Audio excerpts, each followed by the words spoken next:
প্রিয় সম্মানিত মাছ চাষি ভাই ও বন্ধুরা, আশা করি সকলে ভালো আছেন। বরাবরের মতন আরও একটি নতুন ভিডিও নিয়ে আপনাদের সামনে এসেছি। আর আজকের ভিডিওতে আপনারা এখন যে মাছের পোনাগুলো দেখতে পাচ্ছেন, এগুলো হচ্ছে দেশি মাগুর মাছের পোনা। ভিউয়ার্স, আপনারা যারা নতুন বছর নতুন চাষের এক সাইজের দেশি মাগুর মাছের পোনা খুঁজছেন, তারা এই ভিডিওটি সম্পূর্ণ দেখুন। ভিডিওটি কেউ কেটে কেটে দেখবেন না, কেটে কেটে দেখলে কিছুই বুঝবেন না, কারণ আজকের ভিডিওতে আপনাদের সামনে আলোচনা করব কিভাবে আপনি মাগুর মাছ অল্প সময়ে চাষ করে বাজারজাত করবেন এবং কোন সাইজের পোনা চাষ করলে বেশি লাভবান হতে পারবেন। তাই সম্পূর্ণ ভিডিও দেখতে থাকুন। মাগুর মাছ ক্রয় করার ক্ষেত্রে আপনাকে অবশ্যই উন্নত মানের মাছের পোনা ক্রয় করতে হবে এবং এক সাইজের পোনা অবশ্যই ক্রয় করতে হবে। তাহলে কিন্তু আপনি মাগুর মাছের পোনা চাষ করে বেশি লাভবান হতে পারবেন। মাগুর মাছের পোনা আপনি যেখান থেকে ক্রয় করেন না কেন, অবশ্যই আপনাকে এক সাইজের বড় সাইজের পোনা ক্রয় করতে হবে। তাহলে কিন্তু আপনি অল্প সময়ে চাষ করে বাজারজাত করতে পারবেন।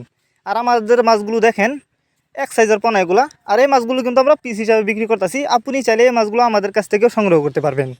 এই মাছগুলো সংগ্রহ করবার জন্য আমাদের ভিডিও স্ক্রিনে দেওয়া নাম্বার আছে, আমাদের সাথে যোগাযোগ করে মাছগুলো সংগ্রহ করতে পারবেন। এবং আপনি চাইলে সরাসরি আমাদের ঠিকানা এসেও নিতে পারেন যে কোনো মাছের চারা ও পোনা। এই মাছগুলো আমরা পিস হিসাবে বিক্রি করতেছি। আপনি চাইলে যে কোনো পুকুর বা জলাশয়ে খুব সহজেই মাছগুলো চাষ করতে পারবেন। অনেকেই মিক্সরভাবে মাছ চাষ করতে চান, তারা চাইলে এই মাছগুলো অন্য অন্য ক্যাটফিশ জাতীয় মাছের সাথে মিক্সরভাবেও চাষ করতে পারবেন।